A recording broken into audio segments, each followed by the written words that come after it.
Hey there. Before we dive into today's episode, I just want to let you know about something really special that's happening soon. Peter Freeman and I are running our Doubles Confidence Camp in Atlanta, Georgia from September 27th to 28th. And we've only got 3 spots left for 4-0 to 4-5 players. So if you've been wanting to sharpen your double strategy, movement, and net play with hands-on coaching, this is your chance. Spots are going fast, so apply now at tennisfiles.com/doublescamp2025. That's tennisfiles.com/doublescamp2025. Check out the show notes for the link as well. Don't wait. Once these last 3 spots are gone, they're gone. First of all, guys, thank you so much for being part of this. We're going to go through the top 10 lessons from the 2025 U.S. Open. I went through and I found a lot of examples, and these go across the board, the men's, the women's, and the mixed. So I think you guys are going to really enjoy tonight. Mehrban, how are you doing? Oh, I'm doing fantastic. Echo what you said. Like, I always love streaming with you, and we always have, great rapport, and, try our best to educate the audience. So we love doing this for you, and just happy to be back live with you. Yeah. And guys, what we always love in the beginning is people telling us who's on, because we know so many of you through the years, and many of you come out and train with us, bought a lot of our courses, been on a lot of our live streams. So we want to hear where you're from, how you're doing. The U.S. Open was pretty cool this year. What did you think of, first of all, before we get into the lessons, you guys let us know what you thought. But Mehrban, what did you think of the mixed doubles format? Is this a good thing? You think this is going to be, they do this for now many years the way they did it, or you think it was just a trial run? I think that it filled a lot of seats, a lot more than usual, at least from what I saw. And so I think they probably want to keep it. I do have like a middle ground sort of ideology about this. Like, I definitely feel like there should have been a few more really, top level doubles teams. Like, I think, wasn't it one of the Grand Slam champs or like the pair wasn't invited? So I think if it's maybe a little bit more of a mix, that'd be great. On the other hand, I also then kind of feel bad for all the doubles folks, but at least they get to play, like the same gender doubles. So a little bit of like a flip-flop answer there, but like, what do you think, Peter?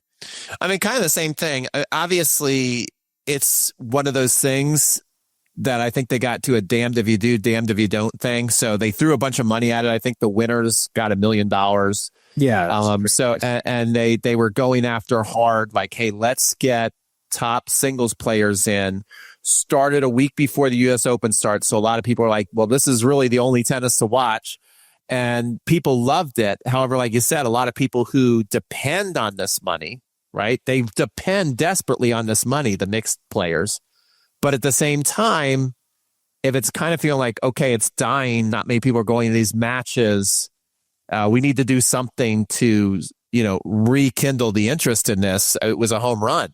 And one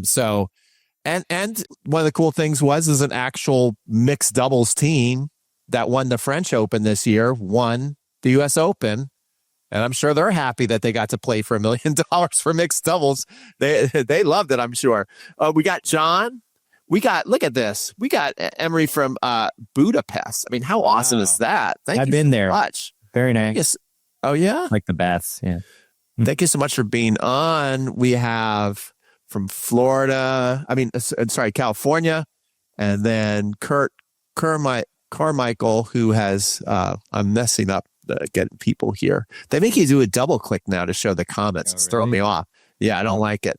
Hey, guys, Kurt's been out to a number of my camps. Awesome guy. San Diego's on. We have over 100 people on. You guys are awesome.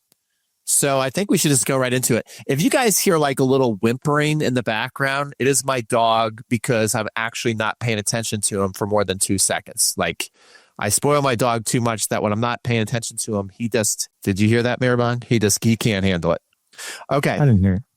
You didn't hear it? All right. Well, if you hear a sad little whimper, it's B2, my buddy. All right. We're going to get right into this. I'm going to go. So guys, what we're doing, it was top 10 lessons from the U.S. Open.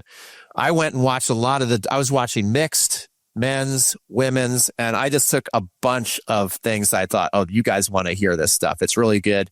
And I'll explain how it's working on the tour and then maybe how you can use it and maybe some of the stuff that you maybe don't want to use. All right. But a lot of this stuff is going to be usable, and talk about getting something awesome. A big reason we're doing this is Mehrban and I are doing a camp here in a couple of weeks in Atlanta, a doubles confidence camp. Second time. Second annual. So I did put a link. I'll put it in again real quick here. So the link I'm putting in, if you guys apply, we have 3 spots left, and we are specifically looking for 3-5, 4-0, even 4-5s. We have seems like higher level players right now. Oh, Mark Wesselman, he came out to our Cincinnati clinic. Okay, so tip number 1. I'm going to take the stage if you don't mind, Mehrban. Put myself in the sole layout. All right. And don't forget me.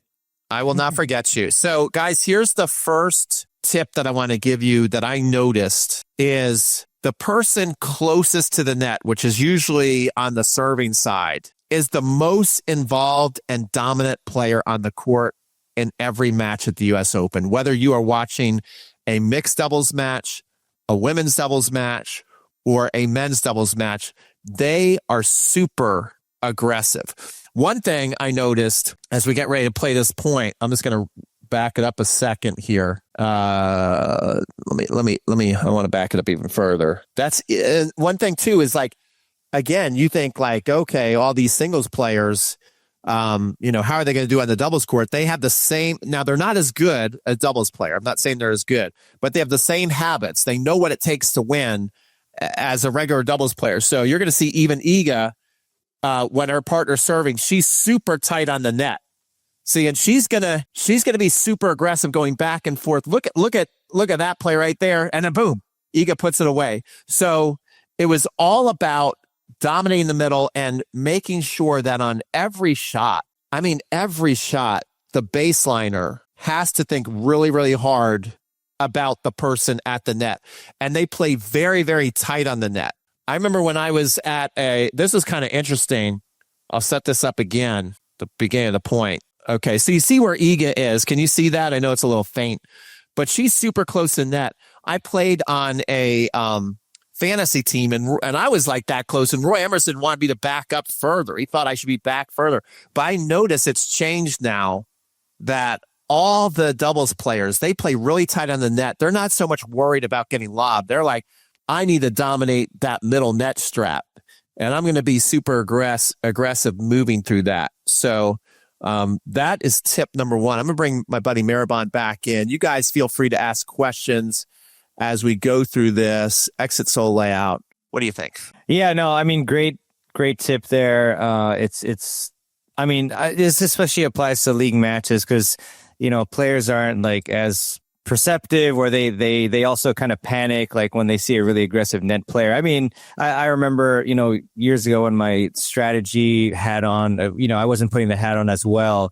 Whenever I faced an aggressive net player, I was always thinking, where is this person going to be? Like, where do I hit the ball? Are they going to, intercept me and poach, or are they going to, goad me into going down the line, and then, they end up staying. So like, it's especially at 4-0 and below levels, like watching all those matches, you see, the net player just a bit too passive. And if you can be that anomaly in those levels who's like super aggressive, you're going to confuse the heck out of players. And in those levels too, as you go up levels, one big thing that's, may seem obvious, but it's worth noting is the consistency.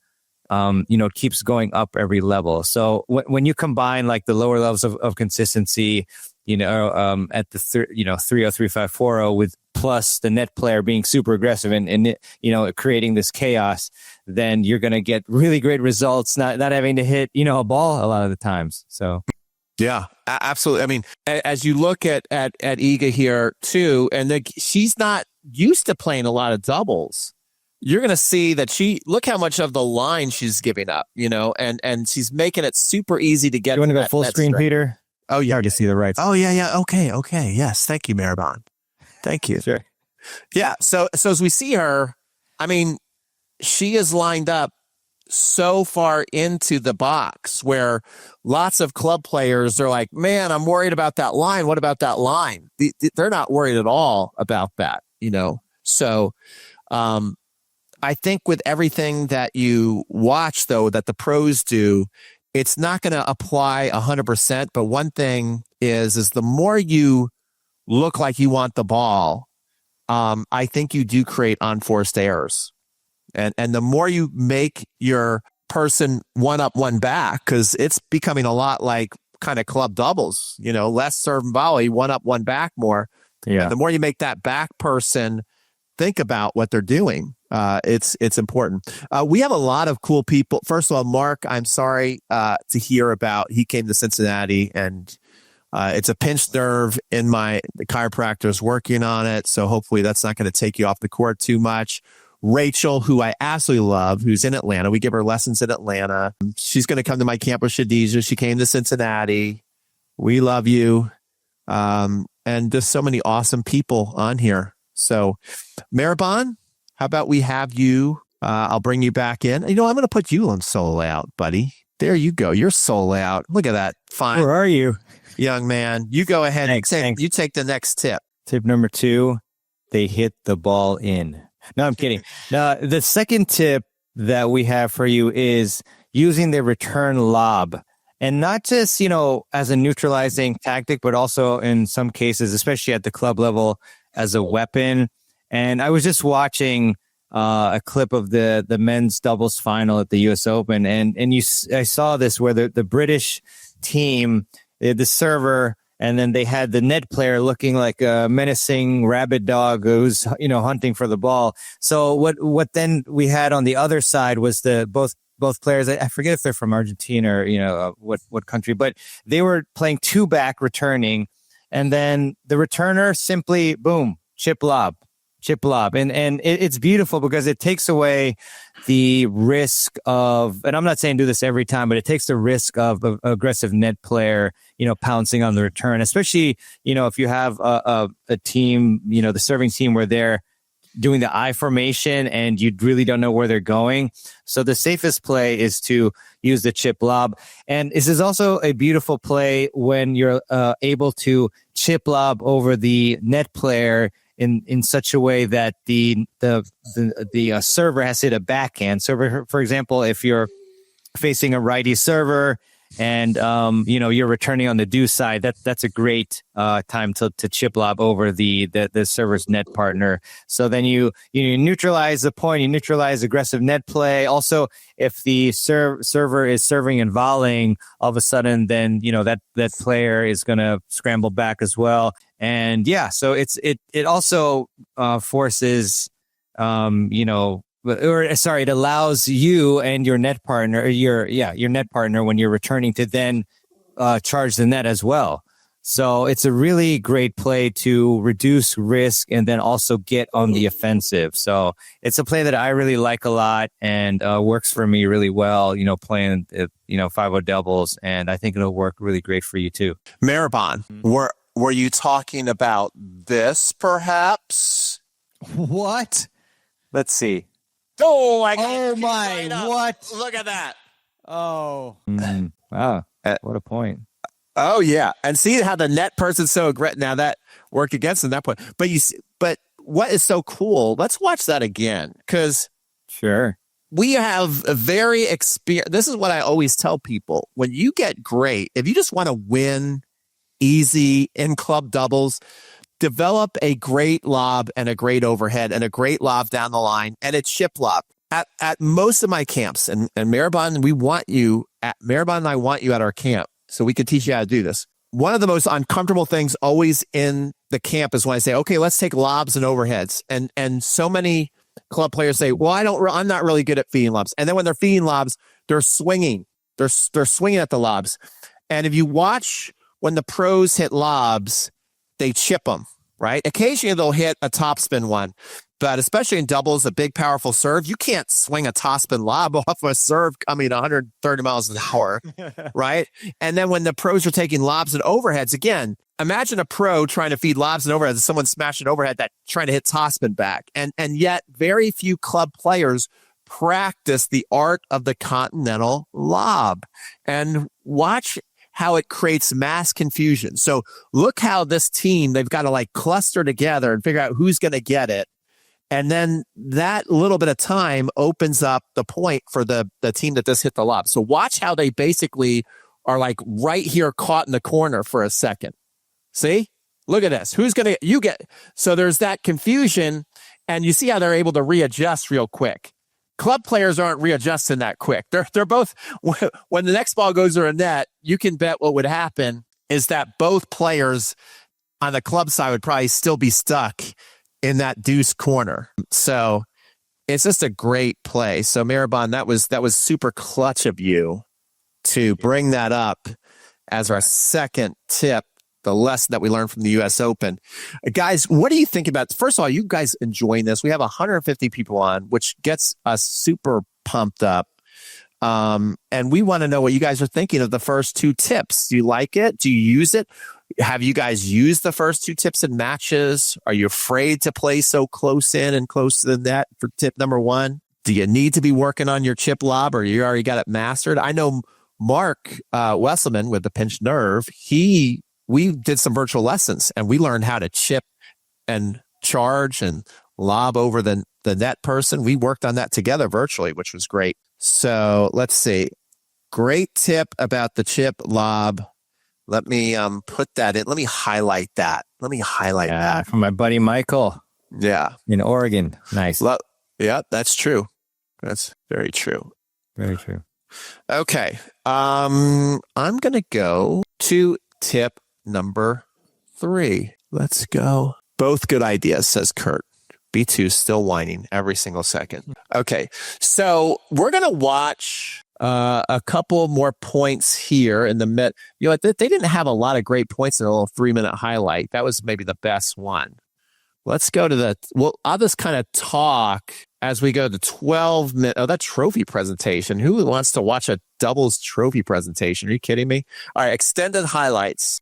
There's gonna full screen it too if you need to. With the we're gonna full screen it. What is that? You need some lotion, Peter? What's that? Yeah. So okay, I'm gonna full screen it. Solo layout, and my next look at these guys aggressively move on that net. So tip number 3 or lesson number 3 is that their hands, when you watch them play, especially, look how close they are. Look at that. We just talked. Look at that. How close he is. Boom. And that's a perfect example. Did you just see what I just saw? Their hands are extremely fast, but very precise. Okay. So their hands are insanely fast, but they're quiet, right? You see how he like moved and then he just froze his hands. And a lot of club players, when things get exciting to them at the net, they start moving their wrist and slapping the ball in the net, where you see that he was able to have this ball come. Do you hear B2 going nuts right now? Do you not hear that? A little bit. It's not too bad though. Come here. He's trying to sabotage my live stream. He is literally trying to sabotage it. I know that is not nice. Oh, whoa. Okay. We're back. B2 in our back. Can you see it? Yeah. Okay. Oh yeah. So, sorry, a little bit. I want to replay this. Watch how quiet his hands are. Is this? Oh, this is another one, I think. All right. Let me rewind a little bit. We go. Okay. Whew, look at that. Nice shot. I think it's this next point. Yeah. Look how close he is to the net. Low. Boom. See how quiet. See his hands just froze. Yeah. The more you can freeze on your volley, you're going to be so good at the net, right, B2? You're going to be so good. So we'll just watch some of these points and see how aggressive they are. That's going to be another tip. We'll talk about that later. But you can see these guys like high risk, high reward tennis. There's that lob again. This is another one. Or is this the same? Oh, this is the other point, but it's a different video. Look at that. These doubles points are actually really awesome. We'll watch one more and then we'll get back to you guys. But you know, you watch these doubles highlights, you realize, wow, look at that. Again, the quiet hands, quick hands. That's what I'm talking about. Insanely quick reflexes. Watch his hands. See how quiet it was, and then just see you later. Get out of my face. Oh, good stuff. I love it.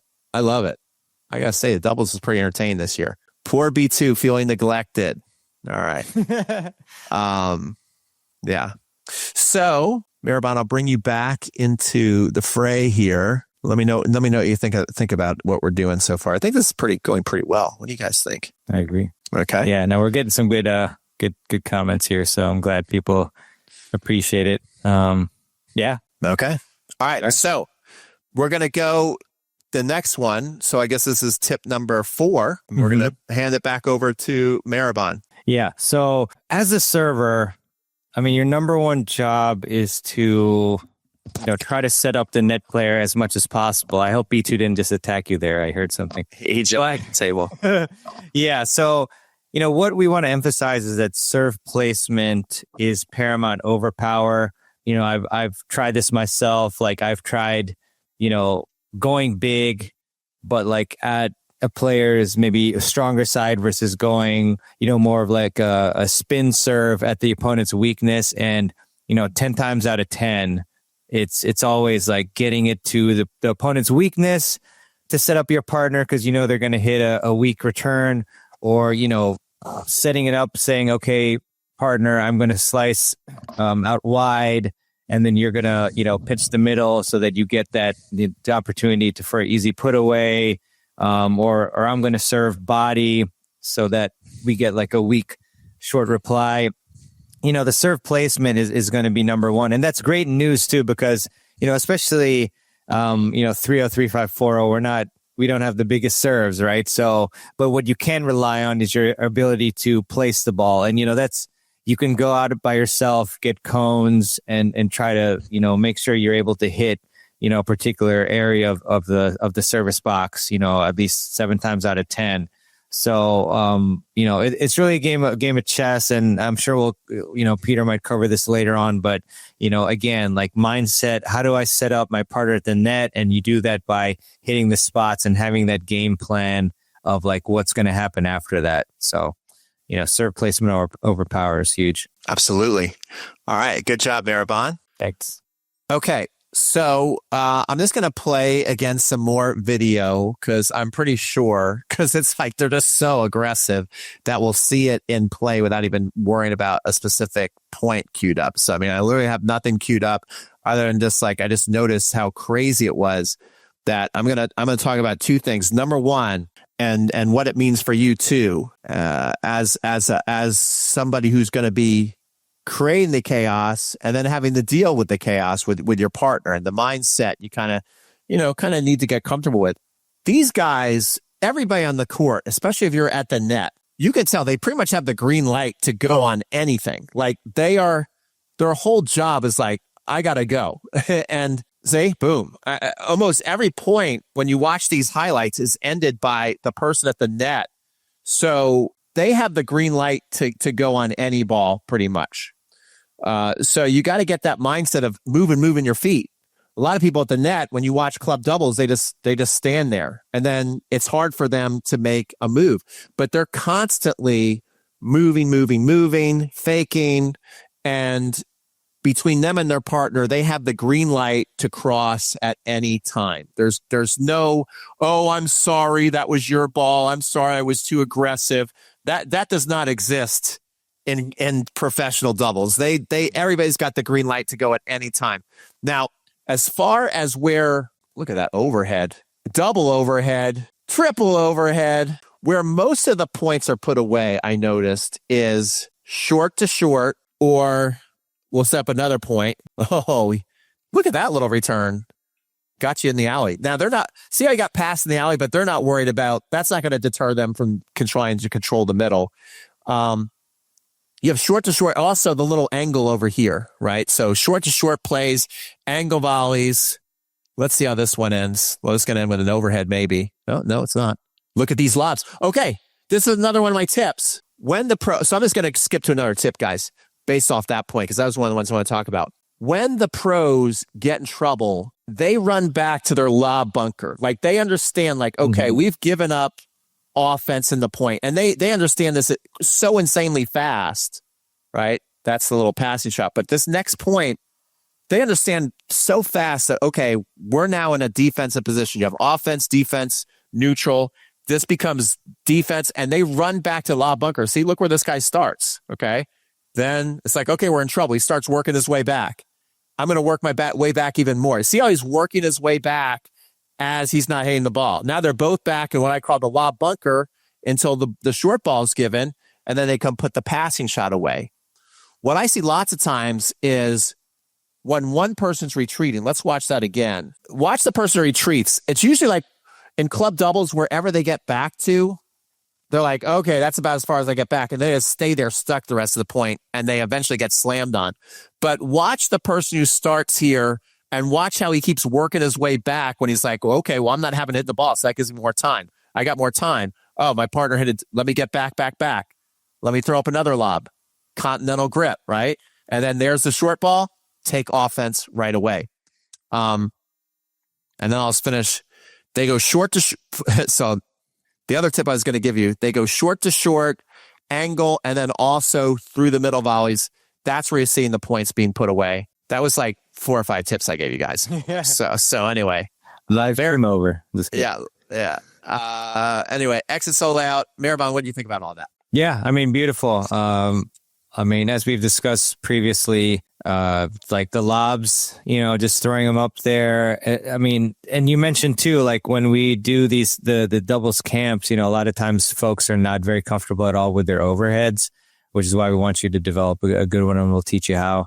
But I mean, I was playing, 5-0 with 10-0 mixed, I guess, yesterday practice with my girlfriend Kate, and we had several points where we just threw up really good lobs and, eventually got a miss. It's very common, folks will hit it long, hit it wide. So, playing defense is big. And I know it's always tempting to like rip one of those, but it's not really a very good idea. Yeah. I like to tell people to get back to the lob bunker and literally have the mindset of, I might hit 10 lobs in a row here. And it's just going to be something obvious that brings me back on offense. And so you saw the one guy, he went back and he hit overhead. He hit a push shot and it landed short. And the other dude just moved up right away. He's like, okay, now it's offense. We don't have to worry about defense anymore. So you want to be invited back on offense rather than to force your way into offense. Be very comfortable back in the lob bunker. Mehrban, I'm going to hand it off to you for another tip. Before we do that, guys, if you don't know, Mehrban and I are doing a doubles confidence camp September 27th and 28th. It'll be 8 to 3 both days, a max of 8 players. We already have 5, 3, 5, 4, 0, even I think we got a 4, 5 in there too. So it's kind of higher level. We're looking for 3 more from between 3, 5 and 4, 5 level. And that will make 8, no more than 8. We want 4 on a court. And we're going to do what I like to say is we teach it, train it, test it. So we're going to teach you the techniques that help you run plays. Then we're going to train that. And then we're going to test it through point play. And we're going to video it all. Okay. In fact, this will be out there on the court and I'll be videoing you. And then we'll have you come back and look at what you're doing. So it's pretty cool. Mehrban's got an important call right there. All right. So I'm going to put that application form right there, that link right there. You can click on it and apply if you want to come. In fact, we already have an application come in. So you better hurry up because if that application that came in tonight takes a spot, then that means there's only 2 of you that can get in. Oh yeah. All right. Oh, yeah. All right. It's you, buddy. You're up. This is fun. Good. I'm having a blast. All right. There you go. Me too. And there is one question here. Real quick. So Kathy said, how do you tell your partner who's obsessed with hitting hard first serves, even on second serves?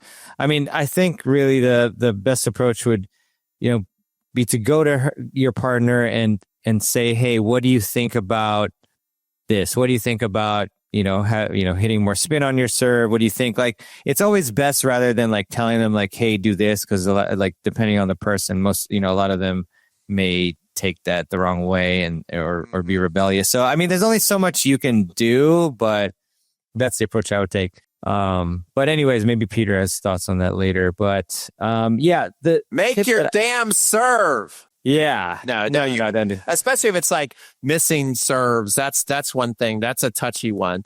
If it's like court positioning, things like that. Like I like what Will Buchek said. He when he wants his partner to do something, he says to his partner that he's personally having trouble with blank. Can you help me with this? Like I'm having trouble, poaching, I think I could get across easier if you could serve it down the middle or something like that. That would help me out. Things like that. I think that's a better way to talk rather than, gosh, man, can you make a serve, please, for the love of God? Anyway, go ahead, Mehrban, you're up. And definitely don't use that voice.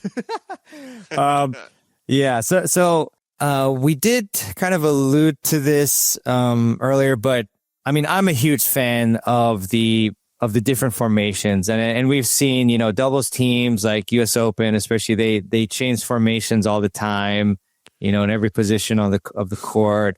I mean, again, I see like the 4-0, 3-5, 3-0 levels rarely doing formations. I've also had some mixed partners who are like 4-0 who I asked them if they like to do it, and they're very uncomfortable, so we end up not doing it, which is totally fine. But even it's just like the simplest one would be like an Australian, and this is so advantageous because most of us, right, we don't have as good of a backhand, as good as a backhand as we do a forehand, right? So you can do that Aussie formation where you have the net player just standing on the same side as the server, which is going to be the ad side, and then the server can then shift over and hit forehands. I also would, I think the first step in terms of like net player movement is to throw in some fakes, where you you wait until like the returner, depending on like the level and speed of the ball, but generally like when the player is initiating their swing, then you can move and then go back, or maybe even a little bit earlier so that they can actually see you moving.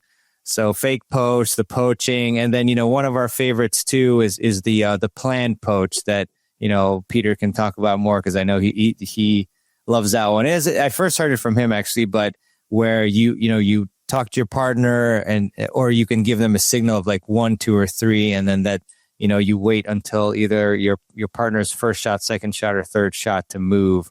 But obviously, like if you haven't moved at all or used formations at all, you just want to start and try one thing and then go from there progressively. But I mean, just using formations and net movement alone will really cause a lot of chaos and errors. So really would love for you to try these formations, and you're going to be viewed as like an advanced player, and people are going to just definitely be confused at those levels. Absolutely. I'm going to come back. Yeah. Let's see. I got to remove you from solo layout. Exit solo layout. So let's see here. I want to go mixed doubles fine. Can you focus the okay, that's better. Yeah, I couldn't see the monitor for a little bit. Yeah. So one thing we've got to let this stupid ad play out. Yeah, back to school sale. Wow. They really got me nailed. Okay. So some great doubles. You want to full screen? Is that yes? So you can see. Yes. So let me first put this first. Okay. Yeah. If your 4-0 partner, this is what's interesting. Go solo layout. If your 4-0 partner has a bloop serve, a lot of options are off the table. And I would say yes, maybe, unless you get Irani's partner as a partner, because they've now won the French Open and they just won the mixed at the U.S. Open, playing against the best singles players in the world. And Irani here, we'll wait till she serves some. She literally has one of the worst serves. Here we go. Watch it right here. She has one of the worst serves in professional tennis history. Look at that thing. So this tells me a lot. First of all, if your partner does have a weak serve, it's actually better to be, if you're going to play at the net, it's better to be more offensive minded than it is defensive minded. If you're like, I better be like, very careful or, get in a defensive spot or wait to get killed because my partner serve is weak. You're not going to help your partner's got a weak serve, hold serve. You want to be more aggressive like Irani's partner. If you're like, well, that's just not me, then playing maybe two back would be okay. I would try two back. And then the other thing that I learned about watching Irani play mixed doubles when she serves is that, look, not even the pros are taking advantage of a weak serve as much as you'd think they were. So, club players, they typically don't do as much with return of serves as maybe you think that they should. So even though your partner has a weak serve, don't view that as a complete liability to where you guys can't compete and win a lot of matches, because even the pros in mixed doubles are not just eating Irani's serve for lunch. Of course, I'm showing this, and they've shown like one of her serves so far, which is driving me nuts.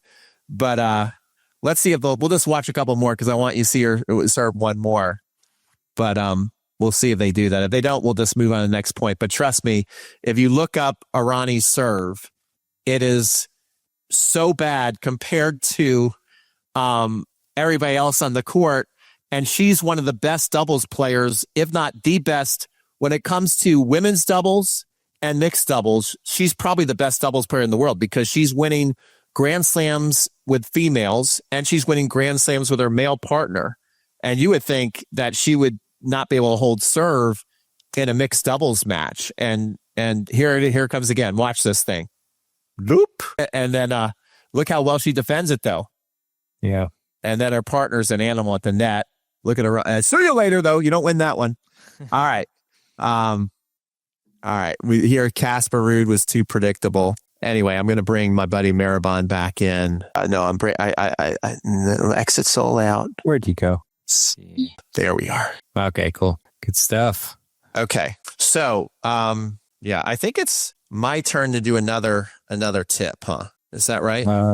Yeah. What did we just? I mean, you just gave a. I kind of gave a tip. You want to do next? Do you have another one? Yeah, sure. I mean, so this one is huge, and I thought about this after playing last night. So I was having, not the best return night, and I told myself, the return is like an incredibly important shot, right? Like, think about the first four shots. So, 70% ish of all points of all points are decided in the first four shots, right? So I think the key is really to focus on one of these first four shots to give yourself maximum improvement. And so yesterday, what I did was I focused very heavily on my return footwork. So I was telling myself to be more aggressive, to actually move up. So I would start a bit further back, but then I committed to taking that step forward, the split step, and then moving forward. And the result was actually amazing because I was getting such free power because, momentum moving forward. I didn't have to have this like huge swing, and I was destroying the returns. So, I think this is something that you should always be thinking about, and not, necessarily like specific to, the US Open doubles, but, just seeing, we basically recognize like how good all these players are in their first four shots. Okay, maybe Irani's not like the greatest at her serve, but in general, they're so good at the serve placement, and they're so good at returning. And then, the serve plus one, they're very good at that, and also the return plus one. So I think it's just really important. We've given you a lot of, very useful tips so far, but I mean, one of the big ones that you may want to focus on is just like one of these first four shots, because, invariably, if you just sit down and watch the doubles, like a lot of times it's going to be, a third of the game or more is going to be like serve and then return miss or double fault or, missing, the volley after the serve return. So first four shots is huge. Absolutely. Okay. We're going to go, let's see here. I just want to make sure that we can get some good stuff. Yeah, I think I'm going to go to the men's final. Yeah.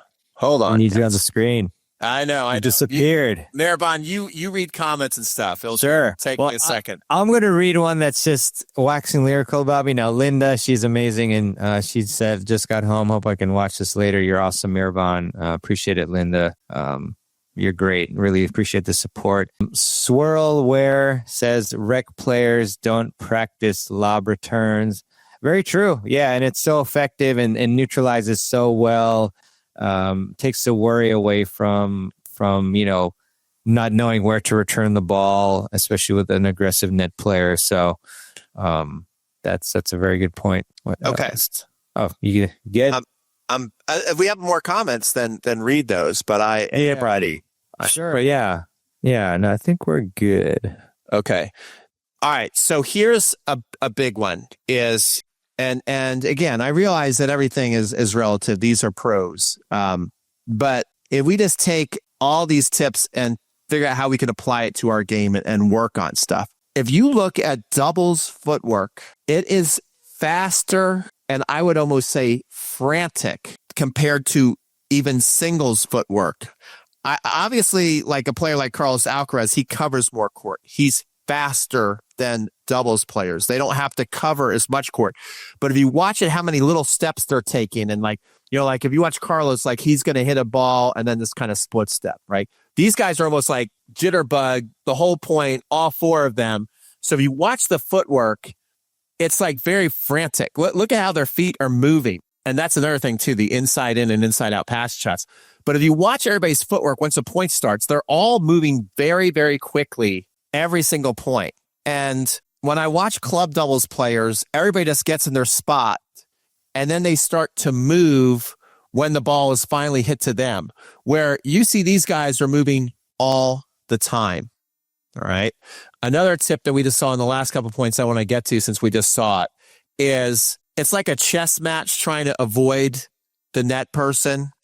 And the way that it's done most of the time is the pros hitting running around backhands and hitting inside out and inside in forehands. That seems to be how they're passing.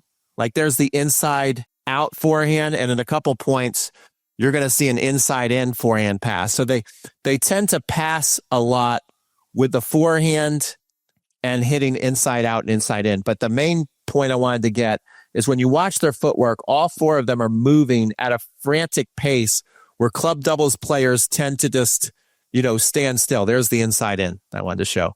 So I covered 2 tips right there for you guys. We're definitely over 10 tips. I mean, there's no question. I'm going to bring Mehrban back in. I keep messing this up. Sorry. All right, there we go. Well, good stuff, Peter. Good stuff. I'm trying to think of more tips that we might have here. So one tip too that I know you had mentioned earlier that we can talk about is how it seems like doubles players' footwork is faster and more bouncy than singles players' footwork, and it almost looks kind of frantic. I did notice that too, actually, in watching some doubles clips versus singles. I mean, why do you think that is? Do you think it's just like the nature of how especially quick and fast doubles is, and how you have to react so quick, especially as a net player, or is there's some other reasons?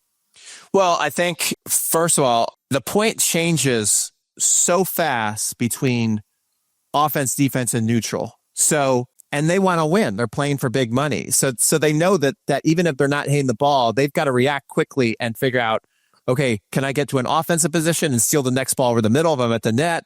Do I need to retreat back to the service line a little bit? Do I need to get all the way back to the baseline? So everybody is constantly figuring out, where do I need to be so that the next ball that's hit, I'm either ready for offense, defense, or neutral. And if they can do that well, moving without the ball, just like a basketball player, like a Steph Curry moves great without the ball. So then he finally get open and then he gets the ball and then he can shoot the basket. And when you're playing doubles, it's easy to get lulled to sleep, especially if you're not moving your feet. And then the ball finally comes to you and then you're not ready. So since there could be 2, 3, 4 balls that are not hit to you, these pros are in the same situation. They're like, I've got to be alert. So when the ball finally comes, I'm ready and I'm moving, rather than, falling asleep and all of a sudden, wow, they just tattooed the ball at my chest. So I think that idea of, hey, I've got to move more. I've got to be more alert. I've got to change positions faster because I've got to be ready for when the ball comes to me. And I want to also create a situation where I force the ball to come to me, even if it's not being hit to me. And also just the fact that why do they have to move faster? Because they have to react faster to the rhythm changes a lot more in doubles, obviously, right? In singles, if you have two people at the baseline, even though they hit so hard, they can kind of get in that used to that rhythm of the rally.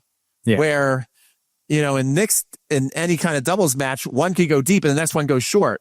So you've got to be ready for that. That happens almost every point. Is at some point, someone at the net is going to get their hands on the racket. And you got to be ready for that. That's right. And what is session 1, Peter, of the doubles camp is court positioning and movement.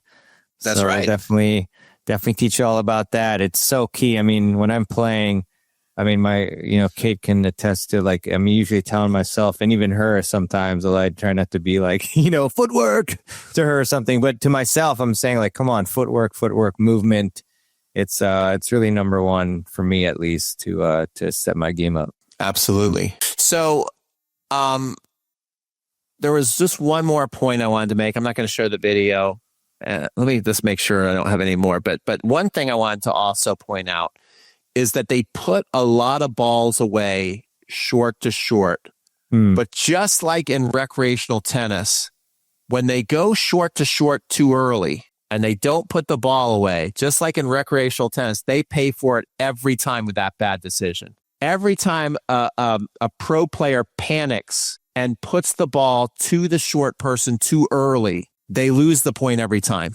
That person's always ready for the ball to come to them, and they always make them pay for going short to short too early. What would be too early is if you go short to short and you give the other person the volley around their chest or higher at the pro level, you're losing that point. Like you've got to get at their feet and away from them, and then you're going to put the ball away. If you can't do that, don't go short to short, because also at the recreational level, that also happens. You guys pay the price for when you do not, wait and be patient to go short to short. You just go short to short because maybe you've heard your coach say it, or you panic and then you go too early and then you don't put the ball away, and then you guys end up losing the point. That's right. Okay, let's see. What's a good way to try signals with your partner without getting too complicated?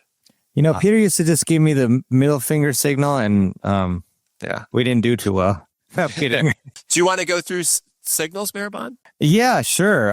So this would be behind your back, but like what I'll do for this, the first signal, we give 2 signals in sequence. So the first one is like direction of where you want to hit the serve.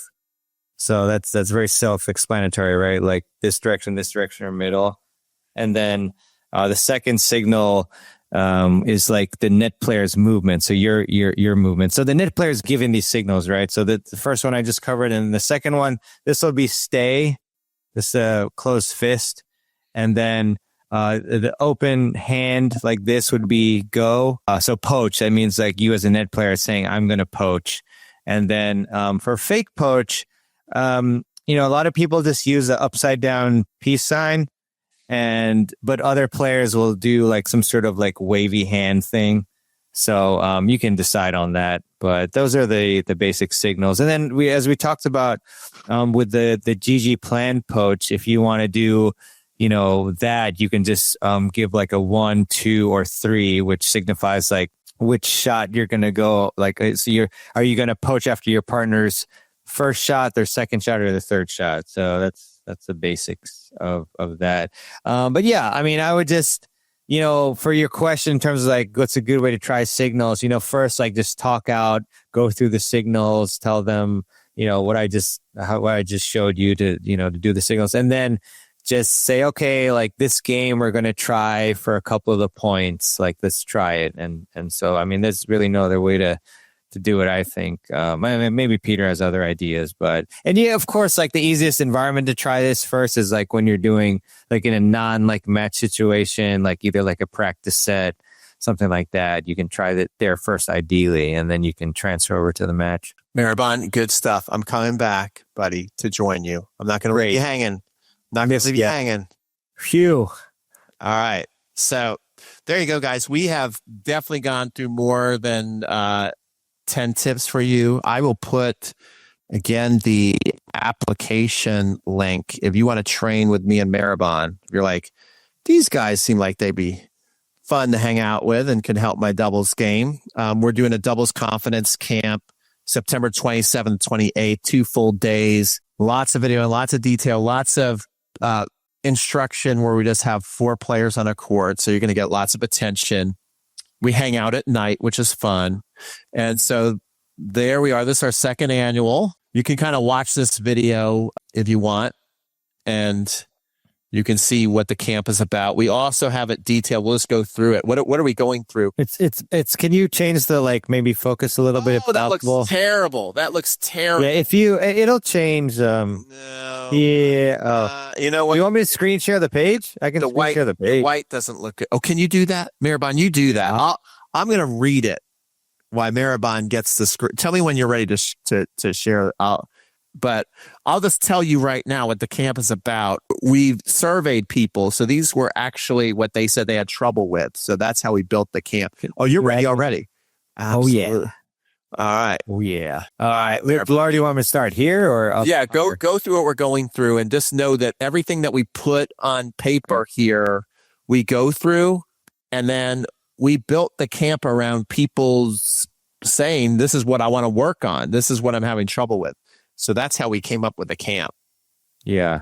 So go ahead, Mehrban. You go through.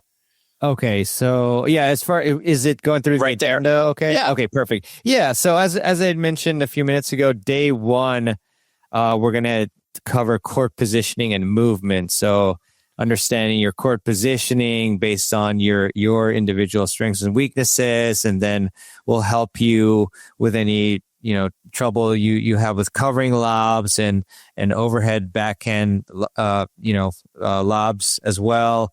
And then we'll also show you the right way to split step to improve your movement, highly underrated area to improve. And we'll also have practical drills for effective court coverage. And then, did you want to switch off or you want me to keep going? No, you keep going. Okay, sure. Sure. So number 2, one of my favorites is poaching strategies and confidence building. We go through an on-court demonstration. Peter does a great job of showing you how to, very efficiently and quickly and aggressively poach. And, that'll give you, the ability to overcome, any lack of confidence in poaching. And it's going to be like an amazing tool in your arsenal to be able to poach properly. And in the right direction. Then we also have tailored drills for you who are maybe struggling due to mobility issues or other issues as well, to simplify it for you.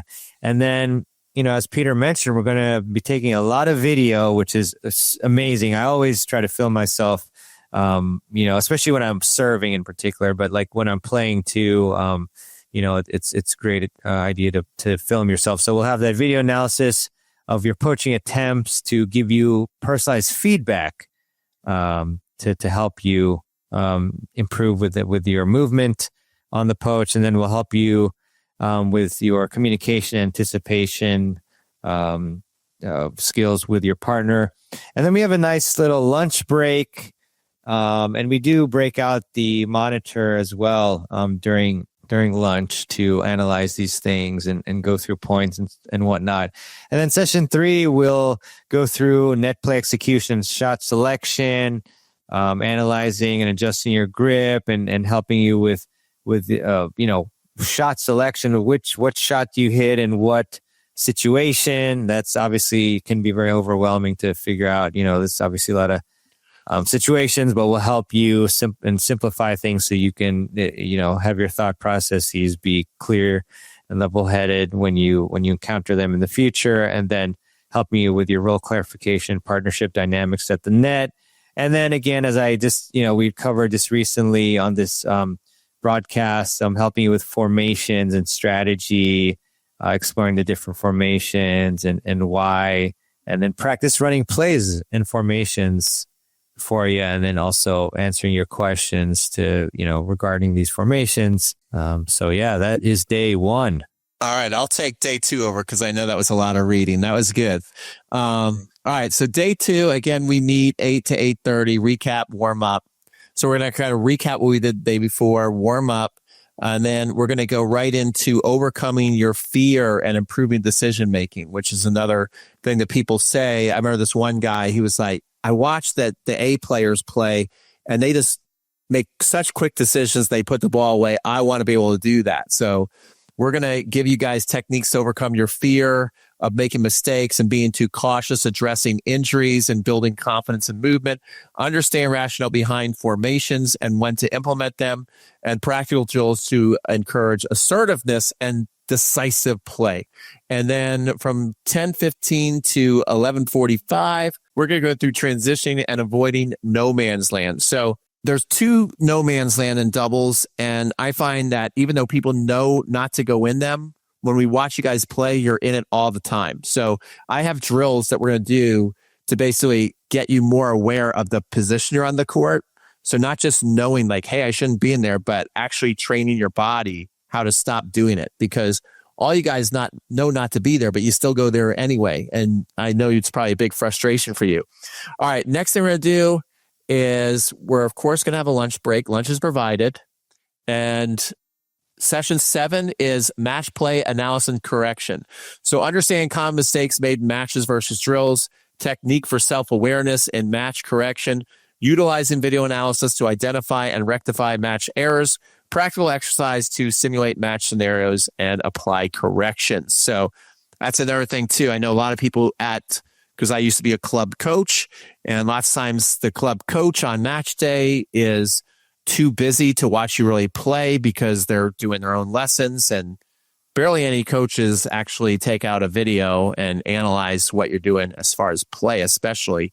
And so it's going to be eye-opening to see where you move to, what shots you're making, and kind of correcting you in real time on that. It's very powerful. Session 8 is going to be advanced net play and shot placement. So we're going to give you techniques to improve volley placement, putaways, addressing issues of overswinging, which we know is huge. But I said the pros, they have super fast hands, but they're quiet. And incorporating double-specific drills for better shot selection and execution, encouraging enjoyment and confidence of doubles play. And as I said, we've got the application there. We did get an application tonight. So if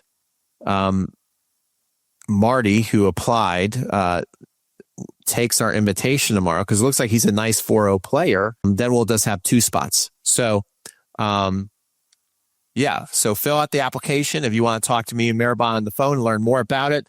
The cost of the camp is, can you go to the bottom there? Yeah, I'm on it. If you've gone to some of these camps too, I mean, I know many of our competitors / peers, friends, they'll charge you $5,000 for a camp. Easy, $2,500. We're just maybe too nice, and we're doing $1,899. And we're also giving away our tennis summits, our tennis cons as bonuses. And we also do 3 coaching calls with you guys to follow up with, just to make sure that you're doing well. So that's kind of cool. So you get some really great bonuses there. That is $1,951 in free bonuses when it comes to the follow-up calls. And you also get all these courses that you see. And we're actually getting ready for TennisCon 9. Guys, TennisCon 9 is going to be awesome. It's going to be 9 challenges in 9 days, and people are going to win prizes. The first prize, I don't want to tell you guys yet. It's too good. You have to wait for that. Oh, man. But we'll keep that a secret. But it's pretty good. It's pretty good. Yeah. And also, sorry, I was going to say, I mean, TennisCon is going to be quite different this year. So yeah, quite different. That's going to be exciting.